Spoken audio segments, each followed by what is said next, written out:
नमस्कार दोस्तों। कुछ बातें इस तरह की निकल के आ रही हैं कि बिहार के अंदर विपक्ष ने अब ये कमर कस ली है दोस्तों, कि साफ साफ कह दिया है अगर वोटर लिस्ट में किसी भी प्रकार की गड़बड़ उनको लगी तो वो चुनावों का बहिष्कार कर देंगे।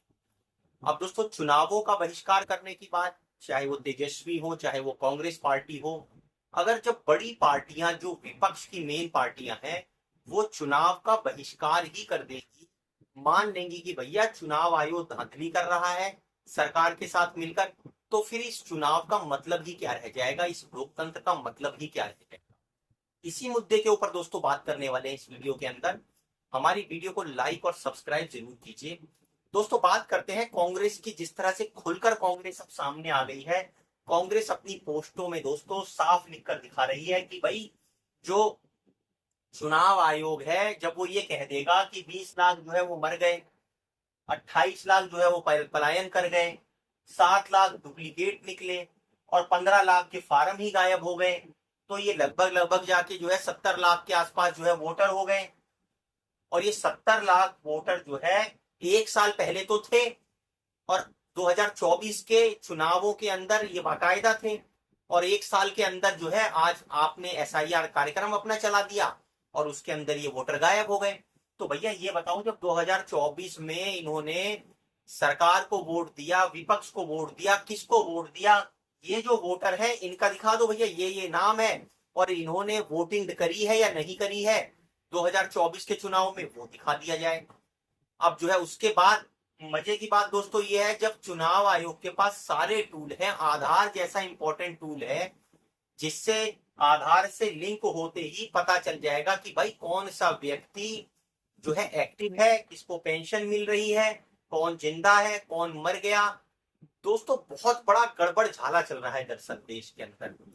जब आधार जैसी एक इंपॉर्टेंट चीज को चुनाव आयोग अपने वैलिड डॉक्यूमेंट के अंदर नहीं मान रहा है, भैया सुप्रीम कोर्ट ने सुझाव दिया कि आधार कार्ड है आपका, उसके साथ साथ आपका जो है वोटर आई कार्ड है जो आपने खुद बनाकर दिया है, उसके बाद जो है राशन कार्ड है, इनको आप वैलिड डॉक्यूमेंट मानो। क्या परेशानी है भैया?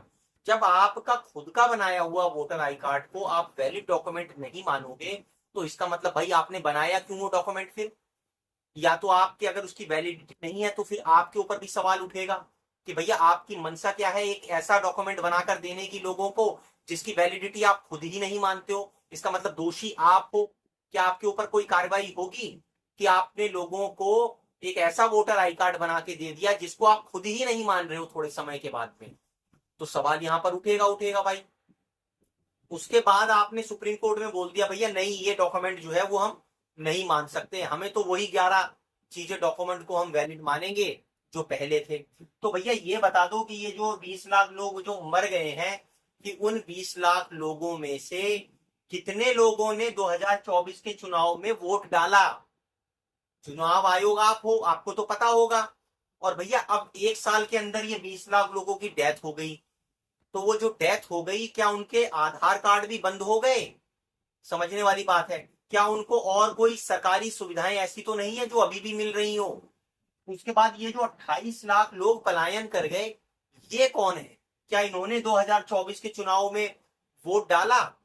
और अगर इन्होंने वोट डाला तो भैया अब ये जो पलायन कर गए हैं अब आपकी नजर में आई है, 2024 के चुनाव में आपको नहीं दिखाई दे रहा था। और अगर इन्होंने वोट डाला, किसी को जो है वोट देकर चुना, तो इसका मतलब फिर वो फेयर चुनाव कहां हुआ? आप आज जो फेयर चुनाव की जिसकी दम भरते हो, एक साल पहले तो यही सारे वोटर बनकर डाल रहे थे ना वोट, तब आप सोए पड़े हुए थे।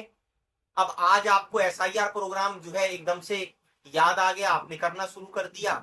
तो ये तो एक स्वतः प्रक्रिया है, इसमें कोई नई चीज तो है नहीं कि भैया जिसकी डेथ हो गई है उसको हटा दिया जाता है, जिसको नया वोटर है उसको जोड़ दिया जाता है। लेकिन मास रूप में जब आप इतने सारे वोटरों को एक साथ हटाते हैं, सवाल तो उठेंगे कि आखिर ऐसा क्या अर्जेंसी आपको आ गई, आखिर ऐसा क्या गड़बड़ झाला आपको नजर आ गया कि भैया आपने बिहार चुनाव से पहले ये एसआईआर करने की ठान ली। दाल में कुछ काला तो फिर विपक्ष को दिखाई देगा। और अगर कहीं विपक्ष ने इस चुनाव का बहिष्कार कर दिया तो यकीन मानिए कि भैया ठीक है, जो कुछ सरकार के समर्थक हैं वो जाकर वोट देंगे, सरकार बन जाएगी। लेकिन उस बात के होने से लोकतंत्र का गला घोटने जैसी बात मानी जाएगी। फिर लोकतंत्र का मतलब क्या रह गया, जहां सत्ता पक्ष और विपक्ष की हम बात करते हैं। सब जानते हैं कि आबादी के बहुत बड़े हिस्से के अंदर सिर्फ गिने चुने लोग ही वोट डालने जाते हैं। अब उसमें भी जो लोग वोट डालने जाते हैं उसमें विपक्ष के जो लोग हैं वो वोट ही नहीं डालने जाएंगे। तो भैया गिने चुने जो सरकार के मेन लोग हैं उन्हीं के लिए चुनाव आयोग काम करेगा, वो बटन दबाएंगे, सरकार जीत गई। इतनी बड़ी कालिक चुनाव आयोग के मुंह पर इतिहास में इससे पहले कभी नहीं मली गई होगी, जो इस घटना से मल दी जाएगी। और फिर चुनाव नहीं होगा दोस्तों, फिर तो क्या होगा, जो विपक्ष के लोग हैं, जो आम जनता है, जिनको ये लगेगा कि भैया अब तो चुनाव फेयर नहीं है, तो फिर एक ही फिर उनके पास उपाय बचेगा कि भैया आंदोलन करो और इस सत्ता को जड़ से उखाड़ कर फेंक दो। फिर आप कितना ही फेयर इलेक्शन का दम भरते रहो, कितना ही आप जो है जनता को समझाते रहो, फिर वो बात गले से जनता के नहीं उतरेगी। तो अगर उस तरह की नौबत भी लाने के लिए आप उतारू हैं, उतना रिस्क लेने के लिए आप तैयार हैं, तो फिर तो कोई बात नहीं है। फिर तो भैया चुनाव का बहिष्कार हो, कुछ भी हो, फिर तो सड़कों पर ही विपक्ष जनता के साथ जो है आपका सामना करेगा। अगर इसी चीज के लिए तैयार है चुनाव आयोग, तो ये देखने वाली बात होगी कि वो किस तरह की प्रतिक्रिया देता है विपक्ष की इस बात के ऊपर।